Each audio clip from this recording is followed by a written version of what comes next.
Hello friends, welcome to my channel. అందరికీ నమస్తే అండి. మీరు కనుక నా ఛానల్ని ఇంకా సబ్స్క్రైబ్ చేసుకోకపోతే ప్లీజ్ నా ఛానల్ని సబ్స్క్రైబ్ చేసుకోండి. అదేవిధంగా పక్కనే ఉన్న బెల్ సింబల్ని క్లిక్ చేయండి. సో ఫ్రెండ్స్, ఈరోజు మన వీడియో వచ్చేసి మిషన్ యూస్ చేసి హెవీ ఎంబ్రాయిడరీ ఏ విధంగా చేసుకోవాలనేదండి. సో నార్మల్గా మనం మగ్గం వర్క్ అవసరం లేకుండా మిషన్ యూస్ చేసి హెవీ ఎంబ్రాయిడరీ చేసుకోవచ్చు అనమాట. అది ఎలాగో ఈరోజు చూపిస్తాను. సో ఇది వచ్చేసి బ్లౌజ్ అండి. ఒక శారీలో వచ్చిన బ్లౌజ్ అనమాట. సో ఈ శారీలో ఈ బ్లౌజ్ వచ్చింది. దీనికి ఏంటంటే అప్పుడే మనకి ఈ విధంగా వర్క్ ఇచ్చాడండి. కొంచెం వర్క్ ఇచ్చాడు, ఈ విధంగా వర్క్ ఇచ్చడం జరిగింది. దాన్ని ఏంటంటే దీనికన్నా కొంచెం హెవీగా చేసుకోవచ్చు అని చెప్పి దీన్ని కొంచెం మార్చి కుడుతున్నాను అనమాట. సో ఇక్కడ చూస్తే మనకి వెనక బ్యాక్ నెక్ ఈ విధంగా ఇచ్చారండి. సో ఇక్కడ చూసిన వెంటనే మనకి చెక్స్ ప్యాటర్న్లో కనిపిస్తుంది డిజైన్. సో దానికోసం మనం చెక్స్ కుట్టుకోవచ్చు అనమాట.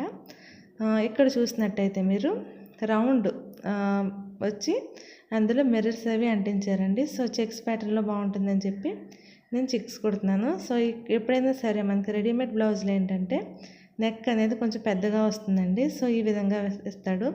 సో మనం అంతా కుట్టుకోకూడదు, మనకు ఎంత అవసరం అవుతుందో అంతే మనం పెట్టుకుని మిగిలింది వదిలేయాలి. అదేవిధంగా హ్యాండ్ కూడా మనం వాళ్ళు ఇచ్చింది ఫాలో అవ్వకూడదండి. మనకి ఎంత అవసరం అవుతుందో అంతే మనం గీసుకుని మిగిలింది వదిలేయాలి. సో ఇదంతా కూడా నేను కుడతాను అనమాట. సో ఇక్కడంటే మనకి ఇచ్చాడు, మీకు ప్లెయిన్ బ్లౌజ్ కూడా మీరు ఇదే విధంగా కుట్టుకోవచ్చు. సో ఈ విధంగా చెక్స్ గీసుకుని ఆ మిడిల్లో వాడు ఆల్రెడీ ఇచ్చింది ఏ విధంగా కుట్టుకోవాలో కూడా నేను చెప్తానండి. సో మీరు ప్లెయిన్ బ్లౌజ్ ఉన్నా సరే సేమ్ డిజైన్ మీకు నచ్చితే కనుక మీరు ఈజీగా కుట్టుకోవచ్చు. సో నేను ఒక హ్యాండ్ కుట్టి చూపిస్తానండి. మొత్తం బ్లౌజ్ అంతా కుట్టను, తర్వాత కుడతాను. ఫస్ట్ మీకు ఒక హ్యాండ్ కుట్టి ఏ విధంగా కుట్టుకోవాలో చెప్తాను. సో నేను చెక్స్ అనేవి డ్రా చేస్తున్నాను. దీనికి వచ్చేసి నేను 2 కలర్స్ సిల్క్ థ్రెడ్స్ యూస్ చేస్తానండి. ఫస్ట్ వచ్చేసి గ్రీన్, నెక్స్ట్ ఇదనమాట. సో ఈ గ్రీన్, ఈ 2 కలర్స్ కూడా శారీలో ఉన్నాయి. సో ఈ 2 కలర్స్ నేను సెలెక్ట్ చేసుకున్నాను. సో ఈ 2 కలర్స్ యూస్ చేసి ఇది ఏ విధంగా కుట్టాలో మనం క్లియర్గా చూద్దామండి. నెక్స్ట్ ఏంటంటే నేను కింద మనకు కావాల్సింది పైపింగ్ థ్రెడ్ అనమాట. సో పైపింగ్ థ్రెడ్ ఎందుకంటే ప్యాడెడ్ లోడ్ స్టిచ్ మనం మిషన్ యూస్ చేసి ఏ విధంగా స్టిచ్ చేయాలో నేను ఆల్రెడీ ప్రీవియస్గా ఒక వీడియో చేశానండి. సో ఇక్కడ మనం ఏంటంటే ఈ నెక్కి అదేవిధంగా హ్యాండ్కి ప్యాడెడ్ లోడ్ స్టిచ్ కుడతామన్నమాట. సో దానికోసం మనకి పైపింగ్ థ్రెడ్ ఒకటి అవసరం అవుతుంది. సో ఇప్పుడు ఏంటంటే మనం ఫస్ట్ చెక్స్ అనేవి డ్రా చేసేసుకున్నాం కదండి. సో ఈ చెక్స్ అనేవి మనం ఏంటంటే జిగ్జాగ్ స్టిచ్ యూస్ చేసి కుడతామన్నమాట.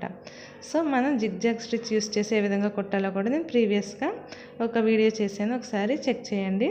So green colour thread use చేసి ఈ లైన్స్ అనేవి కూడా నేను జిగ్జాగ్ స్టిచ్ యూస్ చేసి స్టిచ్ చేసుకుంటాను. సో ఇదే విధంగా కుట్టాలనేది కూడా నేను మీకు క్లియర్గా చెప్తానండి. సో మీరు ప్లెయిన్ బ్లౌజ్ యూస్ చేసినా కూడా, ప్లెయిన్ బ్లౌజ్ ఉన్నా కూడా మీరు సేమ్ డిజైన్ని ఇవి కూడా మీరు కుట్టుకుని ఈ విధంగా మీరు హెవీగా వర్క్ అనేది చేసుకోవచ్చు. సో మిడిల్లో ఇవి మీరు కొందన్స్ అవి బయట దొరుకుతాయి కదండి. సో ఆ కొందన్స్ అంటించుకుని మీరు ఈ విధంగా కుట్టుకోవచ్చు. సో ఈ విధంగా మనం చెక్స్ కుట్టడానికి జిగ్జాగ్ స్టిచ్ అంటే సి అండి. సి అంటే ఫుల్గా సి పెట్టుకోకూడదు, బాగా వెడల్పు వచ్చేస్తుంది అనమాట. సో దానికోసం మనం సి కన్నా కొంచెం తక్కువ గీతలు సెలెక్ట్ చేసుకోవాలి. సో మనం ఇష్టం అనమాట, మనకి ఎంత వెడల్పు కావాలో దాన్ని బట్టి సికి బికి మధ్యలో ఉన్న గీతలు సెలెక్ట్ చేసుకుని మనం కుట్టుకోవాలి. సో నేను ఈ విధంగా సెలెక్ట్ చేసుకుని కుడుతున్నానండి. సో ఇది వచ్చేసి మనకి ఫ్రీ మోషన్ ఎంబ్రాయిడరీ కాదనమాట. సో ఫ్రీ మోషన్ ఎంబ్రాయిడరీ కాదు కాబట్టి మనం ఫుట్ యూస్ చేస్తాం. ఇక్కడ వచ్చేసి మనం లెంత్ వచ్చేసి 0కి 1కి మధ్యలో పెట్టుకోవాలి. లెంత్ ఎంత పెట్టుకుంటే మనకి అంత వచ్చేస్తుంది కాబట్టి ఫ్రీ మోషన్ ఎంబ్రాయిడరీ కాదు కాబట్టి మనం లెంత్ వచ్చేసి 0కి 1కి మధ్యలో పెట్టుకోవాలి. ప్రెజర్ ఫుట్ రిమూవ్ చేయకూడదండి, ఎందుకంటే ఇది ఫ్రీ మోషన్ ఎంబ్రాయిడరీ కాదు, నార్మల్ స్టిచ్చే. అందుకనే మనం ఫ్రేమ్ కూడా యూస్ చేయట్లేదు. సో జిగ్జాగ్ స్టిచ్ లెంత్ మనకి ఎంత కావాలనుకుంటున్నామో అంతా సెలెక్ట్ చేసుకుని మనం కుట్టుకోవాలి. కొంతమందికి సన్నగా నచ్చుతుంది, కొంతమందికి బాగా వెడల్పు నచ్చుతుంది. సో నేనైతే సన్నగా వేసుకుంటున్నానండి, మరీ వెడల్పు వేయట్లేదు. మీకు వెడల్పు కావాలనుకుంటే మీరు దాన్ని ఇంక్రీజ్ చేసుకుని కుట్టుకోవచ్చు అనమాట. సో కావాలనుకుంటే కొంచెం మనం ఈ సీని కొంచెం ఇంక్రీజ్ చేసుకోవచ్చు. సో లావుగా ఉంటే ఎలా వస్తుందో కూడా నేను మీకు క్లియర్గా చూపిస్తానండి. సో ఈ విధంగా మనం ఈ లైన్స్ అన్నీ కూడా నార్మల్ జిగ్జాగ్ స్టిచ్ యూస్ చేసి కుట్టుకోవాలి.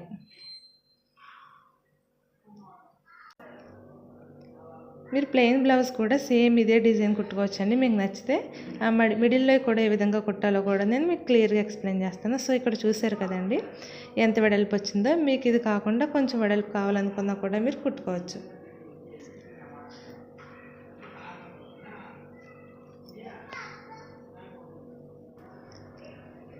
ఇదే విధంగా నేను మొత్తం క్రాస్ చెక్స్ అన్నీ కూడా స్టిచ్ చేసేసుకుంటానండి. మనం అన్నీ కూడా ఈ విధంగా జిగ్జాగ్ స్టిచ్ యూస్ చేసి క్రాస్ చెక్స్ అన్నీ కూడా స్టిచ్ చేసేసుకోవాలి. సో చూసారు కదండి ఏ విధంగా నేను చెక్స్ అనేవి స్టిచ్ చేస్తున్నాను జిగ్జాగ్ స్టిచ్ యూస్ చేసి. సో 0 to 1 లెంత్ పెట్టుకోవటం వల్ల మనకు దగ్గరకు వస్తుంది అనమాట. ఇక్కడ ఒకటి గుర్తుపెట్టుకోవాలండి, మనం ఈ వర్క్ చేసేటప్పుడు ఎప్పుడు కూడా ఈ క్లాత్ని ఫోర్స్గా లాక్కూడదనమాట. వెనక్కి స్మూత్గా మనం కుట్టాలి. సో ఈ క్లాత్ని నార్మల్గా పట్టుకుని కుట్టాలి. ఇక్కడ పట్టుకుని మనం వెనక్కి లాగడం వల్ల ఏమవుతుందంటే మనకి మిడిల్లో ఈ వర్క్ దగ్గర మనకి గ్యాప్ అనేది ఎక్కువ వచ్చేస్తుంది. సో క్లాత్ని వెనక్కి లాక్కుండా స్మూత్గా దాన్ని కుట్టాలండి. స్మూత్గా కుడితే మనకి నీట్గా వస్తుంది. సో చూసారు కదండి ఇక్కడ మొత్తం చెక్స్ అన్నీ కూడా స్టిచ్ చేసేసాను. సో చాలా నీట్గా వచ్చింది కదండి. మనకు కావాలనుకుంటే మనం వెనక క్యాన్వాస్ పేపర్ కూడా యూస్ చేసి కుట్టుకోవచ్చు. సో నేను క్లాత్ దలసరిగా ఉందని చెప్పి నార్మల్గానే కుట్టేసుకున్నాను. మీకు అవసరమైతే మీరు క్యాన్వాస్ యూస్ చేసి కూడా కుట్టుకుంటే కొంచెం నీట్గా వస్తుందండి. సో ఇక్కడ వరకు అయిపోయింది కదండి. నెక్స్ట్ ఏం చేయాలంటే మనం ఈ పైపింగ్ థ్రెడ్ని ఈ కింద వేసుకుంటున్నాం అనమాట. కింద వేసుకుని మనం loaded pad stitch machine use చేసి 2 కలర్స్ యూస్ చేసి స్టిచ్ చేసుకుంటాం. సో లోడెడ్ ప్యాడ్ స్టిచ్ ఏ విధంగా స్టిచ్ చేయాలనేది కూడా నేను ప్రీవియస్ వీడియోలో చెప్పానండి. మీకు ఒకసారి కావాలనుకుంటే వీడియో రిఫర్ చేయండి. సో దీనికోసం మనం ఫ్రీ మోషన్ ఎంబ్రాయిడరీ కావాలండి. సో ఇప్పటి వరకు మనం నార్మల్ కుట్టాం కదా, ఇప్పుడు వచ్చేసి మనకి ఫ్రీ మోషన్ ఎంబ్రాయిడరీ కావాలి. సో జిగ్జాగ్ స్టిచ్ C అనమాట. లెంత్ వచ్చేసి మనం 3 పెట్టుకుంటాం. నెక్స్ట్ వచ్చేసి ఫ్రీ మోషన్ ఎంబ్రాయిడరీలో ఎప్పుడు కూడా మనం ప్రెజర్ ఫుట్ రిమూవ్ చేయాలండి. సో ప్రెజర్ ఫుట్ రిమూవ్ చేయాలి. అదేవిధంగా ఇక్కడ ప్రెజర్ ఫుట్ని హోల్డ్ చేసేది ఒకటి ఉంటుంది కదండి. సో అది కూడా రిమూవ్ చేసుకుంటే మనకి ఫ్రేమ్ అనేది లోపలికి ఈజీగా వెళ్తుంది అనమాట. సో నేను ఇది కూడా రిమూవ్ చేసేసుకుంటాను. సో ఇప్పుడు మనం ఫ్రీ మోషన్ ఎంబ్రాయిడరీ చేసుకోవచ్చు. సో ఈ 2 రిమూవ్ చేసేసుకోవాలి. నెక్స్ట్ వచ్చేసి మనం ఫ్రీ మోషన్ ఎంబ్రాయిడరీలో ఎప్పుడు కూడా ఈ ఫీడ్ డాగ్ అనేది కిందకు ఉండాలండి. సో అప్పుడే మనకి ఫ్రేమ్ అనేది ఫ్రీగా మూవ్ అవుతుంది. సో ఫీడ్ డాగ్ అనేది నేను కిందకు పెట్టేసాను. సో ఈ 2 కలర్స్ యూస్ చేసి నేను ఇది కుడతాను అనమాట.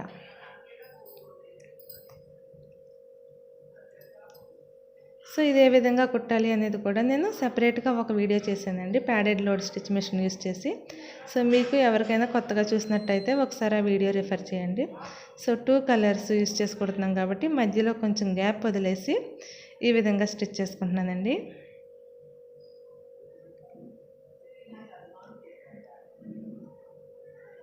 సో ఇది కొంచెం ప్రాక్టీస్ చేయాలండి. సరిగా కరెక్ట్గా రావాలంటే మనం కొంచెం ప్రాక్టీస్ చేసుకుని ఇది కుట్టుకోవాలి. సో చూసారు కదండి ఫస్ట్ గ్రీన్ కుట్టేసాను. నెక్స్ట్ వచ్చేసి మధ్యలో ఆరెంజ్ కలర్ కూడా స్టిచ్ చేసేసుకోవచ్చు. సో ప్యాడెడ్ లోడ్ స్టిచ్ అయిపోయింది. నెక్స్ట్ వచ్చేసి మీకు కనుక ప్లెయిన్ జాకెట్ అంటే అందరికీ డిజైన్ రాదు కదండి, నాకంటే వచ్చింది. సో ప్లెయిన్ బ్లౌజ్ తీసుకుంటే కనుక మీరు ఇది ఎలా కుట్టాలో కూడా నేను ఒకసారి చెప్తాను. సో కొంతమంది నాకు మెసేజ్ చేశారండి mirror work machine embroidery use చేసి ఏ విధంగా స్టిచ్ చేయాలనేది. సో నేను అది నెక్స్ట్ వీడియోలో మీకు క్లియర్గా అప్లోడ్ చేస్తానండి. సో ఇప్పుడైతే నేను ఇది నార్మల్గా ఏ విధంగా స్టిచ్ చేయాలో చెప్తాను. నెక్స్ట్ వీడియోలో వచ్చేసి నేను మిర్రర్ వర్క్ చెప్తాను. సో ఇది కుట్టడానికి మనకి జిగ్జాగ్ స్టిచ్ C అండి. నెక్స్ట్ వచ్చేసి లెంత్ వచ్చేసి 3 పెట్టుకోవాలి. ఇదేంటంటే నార్మల్గా జిగ్జాగ్ స్టిచ్ని రౌండ్గా స్టిచ్ చేసుకోవాలన్నమాట. సో జిగ్జాగ్ స్టిచ్ని రౌండ్గా స్టిచ్ చేసేసుకొని మధ్యలో మనం కొందన్స్ అంటించాడు.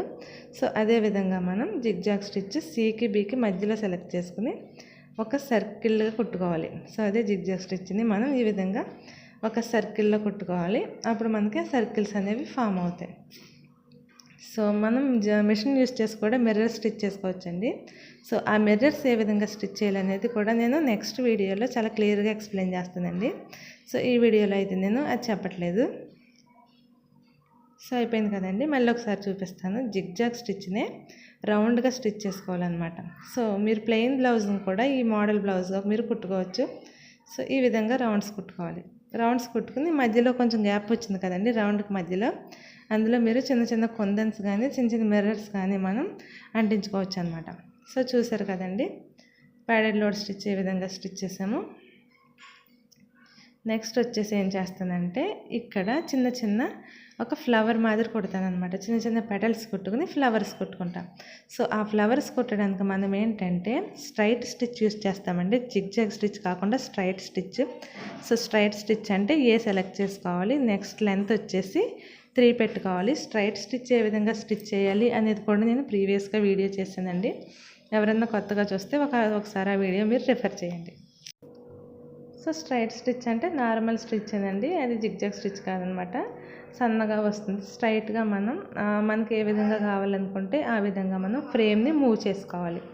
సో ఇక్కడ నేను చిన్న చిన్న ఫ్లవర్స్లా అంటే కార్నర్లో అంటే మనం ఒక క్రాస్గా వచ్చింది కదండి, 4 కార్నర్స్లో చిన్న చిన్న ఫ్లవర్స్ కింద ఒక పెటల్ కింద స్టిచ్ చేసుకుంటాను అనమాట. సో ఈ విధంగా స్టిచ్ చేసుకుని దాన్ని ఫ్రేమ్ని మనం ముందుకి వెనక్కి మూవ్ చేసుకుంటూ ఫిల్ చేసుకోవాలి. ఆ చిన్న పెటల్ని మనం ఫ్రేమ్ని మూవ్ చేసుకుంటూ ఒక ముద్ద కుట్టులాగా కుట్టుకుంటూ మనం దాన్ని ఫిల్ చేసుకోవాలండి. సో ఈ విధంగా మనం ఫుల్గా కుట్టేసుకోవాలి. సో చూసారు కదండి ఒక పెటల్ కుట్టాను. నెక్స్ట్ అదేవిధంగా 4 కార్నర్లో కూడా 4 పెటల్స్ కుట్టుకోవాలి ఒక ఫ్లవర్ లాగా. సో మనం ఆ రౌండ్గా ఫ్రేమ్ని స్లోగా మూవ్ చేసుకుంటూ నెక్స్ట్ ఏంటంటే ఆ ఫ్రేమ్ని ముందుకి వెనక్కి మూవ్ చేయడం వల్ల మనకి ఆ పెటల్ అనేది ఒక ముద్ద వర్క్లో ఫామ్ అవుతుంది అనమాట. సో ఈ విధంగా స్టిచ్ చేసుకోవాలి. సో ఈ మిషన్ యూస్ చేసి ఏంటంటే మనం డిజైన్స్ అన్నీ కూడా చేసుకున్నప్పుడు కొంచెం కేర్ఫుల్గా కుట్టుకోవాలండి, కొంచెం ప్రాక్టీస్ చేసి కుట్టాలన్నమాట. ఇది ఫుల్లీ ఆటోమేటిక్గా ఏమి ఎంబ్రాయిడరీ కుట్టలేమండి. So zigzag stitch, straight stitch 2 స్టిచ్లే ఉంటాయన్నమాట. సో వాటిని మనం రకరకాలుగా మార్చి కుట్టుకోవాలి. అంతకు మించి మనకు వర్క్లు అంటూ ఏముండవండి. వీటిని మనం మన క్రియేటివిటీని బట్టి రకరకాలుగా కుట్టుకుంటూ ఉండాలన్నమాట. సో ఇక్కడ మనం ఈ స్ట్రైట్ స్టిచ్ని ఫ్లవర్ ఫిల్లింగ్కి యూస్ చేసాం. సో ఇదే విధంగా మనకి ఏ విధంగా కావాలనుకుంటే ఆ విధంగా ఫిల్ చేసుకోవచ్చండి. సో ఈ విధంగా మనం ప్రతి కార్నర్లో కూడా ఫ్లవర్ కింద మనం స్టిచ్ చేసేసుకోవాలి. సో చూసారు కదండి ఒక ఫ్లవర్ స్టిచ్చెస్ చూపించాను. ఇదే విధంగా నేను మొత్తం బ్లౌజ్ అంతా కూడా ఫ్లవర్స్ అన్నీ కూడా స్టిచ్ చేసేసుకుంటాను. సో చూసారు కదండి ఫ్లవర్ అనేది స్టిచ్ చేసేసాను. సో ఈ విధంగా మనం నీట్గా ఒక ముద్ద వర్క్లో స్టిచ్ చేసుకోవాలన్నమాట. సో ఇది వచ్చేసి మనకి ప్యాడెడ్ లోడ్ స్టిచ్ అండి, ఇది వచ్చేసి మనకి స్ట్రైట్ స్టిచ్. ఇవన్నీ కూడా నేను క్లియర్గా ముందు వీడియోలో చెప్పాను, ఒకసారి రిఫర్ చేయండి. సో టోటల్గా అయితే మనం ఈ విధంగా స్టిచ్ చేసుకోవాలండి. ఒక్కొక్కటి క్లియర్గా మీకు ఎక్స్ప్లెయిన్ చేశాను. ఒక్కొక్కటి కూడా మీరు ఒక్కొక్క దాని తర్వాత ఒకటి ప్లెయిన్ బ్లౌజ్ తీసుకున్నా సరే ఈ విధంగా స్టిచ్ చేసుకుంటే మీకు టోటల్గా పూర్తయినప్పటికీ ఒక హెవీ ఎంబ్రాయిడరీ బ్లౌజ్ కింద రెడీ అవుతుందండి. సో నేను ఒక హ్యాండ్ కూడా పూర్తిగా స్టిచ్ చేయలేదు. సో నేను హ్యాండ్స్ అదేవిధంగా బ్యాక్ మొత్తం స్టిచ్ చేశాక నేను పిక్ అనేది మీతో షేర్ చేసుకుంటానండి. టోటల్ బ్లౌజ్ ఏ విధంగా ఉంటుందనేది నెక్స్ట్ నేను పిక్ షేర్ చేస్తాను. సో ఫ్రెండ్స్ ఇదండి ఈరోజు మన వీడియో. మిషన్ యూస్ చేసి హెవీ ఎంబ్రాయిడరీ ఏ విధంగా చేసుకోవాలనేది. మీకు కనుక ఈ వీడియో నచ్చినట్టయితే ప్లీజ్ తప్పకుండా లైక్ చేయండి, షేర్ చేయండి. అదేవిధంగా మరిన్ని వీడియోస్ కోసం దయచేసి నా ఛానల్ని సబ్స్క్రైబ్ చేసుకోండి. Thank you friends.